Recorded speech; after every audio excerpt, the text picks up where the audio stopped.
No. No. Okay, x squared plus 5x plus 6. Now,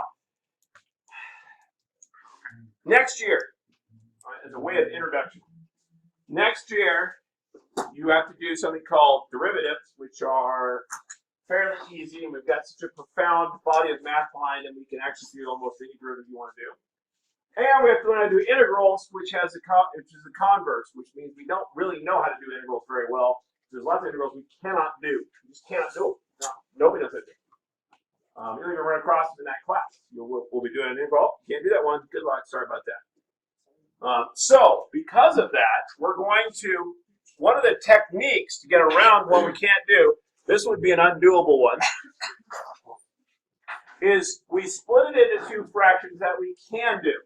So I want to split this into two fractions that I can do. All right.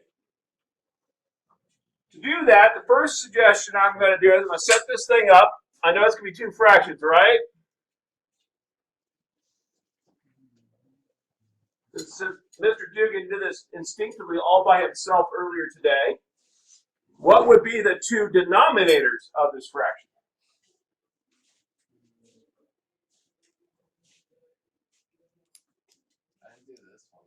I know you didn't do this one, but the idea is the same. I got it.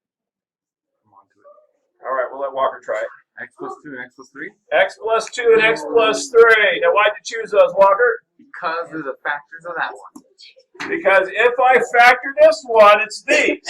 Now, remember, our trick is multiply the bottoms, cross the tops.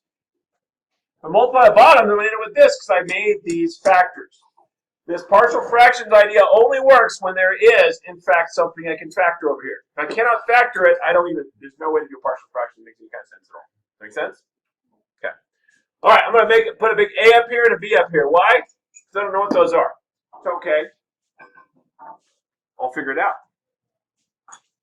Now, if I was simplifying this, the next step would be to, what would I do if I was simplifying this side? Multiply the bottoms, cross the tops. Now, you're going to get faster at this than I'm currently doing it at, but I will show you what it is you should do for that. We will cross, so A, x plus 3, plus B, x plus 2. Everybody see what I did there? Yes. All over, what does the bottom become?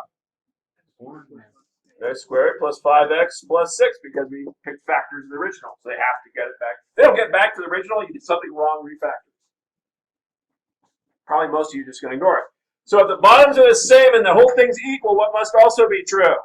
X must equal that. X must be equal to ax plus 3 plus bx plus 2. With me so far?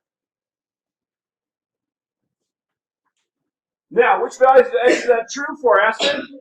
I always need to ask her trick questions. I don't know why. Probably stop doing that. Sorry about that. Okay, what values X would this work for? If I've done my job correctly, then theoretically it should work for every X, right? Because they're equal. It can't just work for some X's. So I can pick any X and it should work for it. So I'm going to pick an X. Now I'm going to be very strategic in my picking. I'm going to say, what if X is equal to -3? Now, why did I choose -3?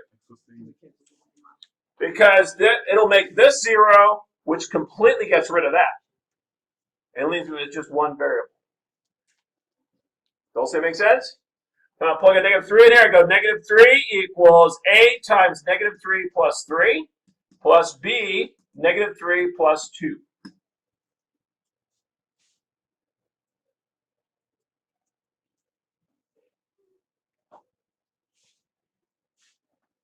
-3 equals -B.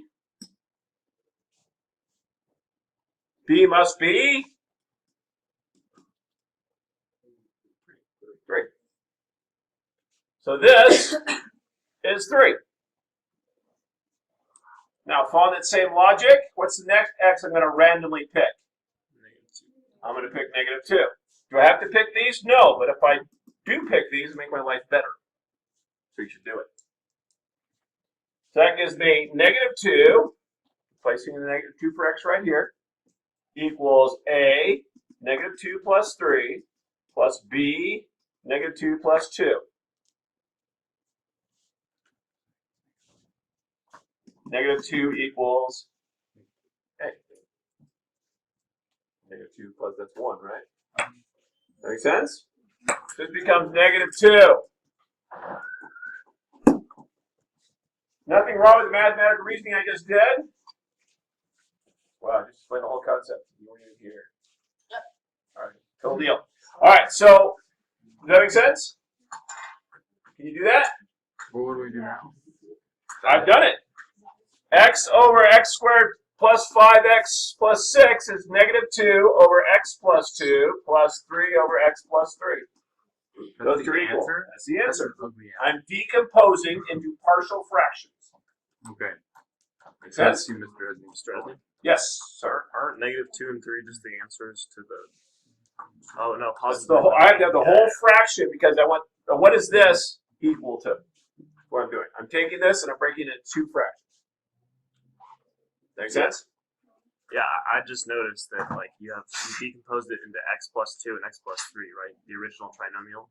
Right. Those are the bottoms. Yeah, and then the answers are -2 and 3. Like, No, the answer is this whole entire thing. yeah, but like the answers for the Yeah. when you're plugging it in. Right. Well, I got a 3 for B, so I placed the B that I initially proposed with a 3.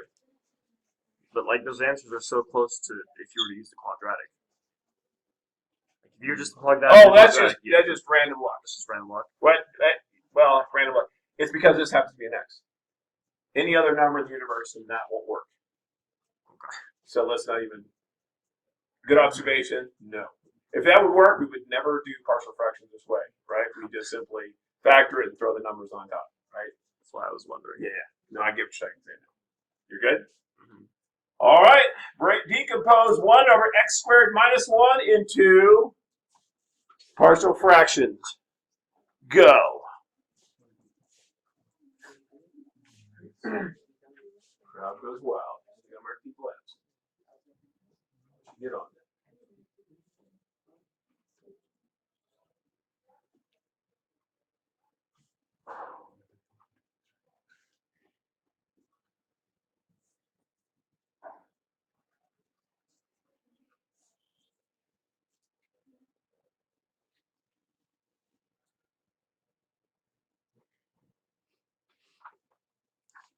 Why you put it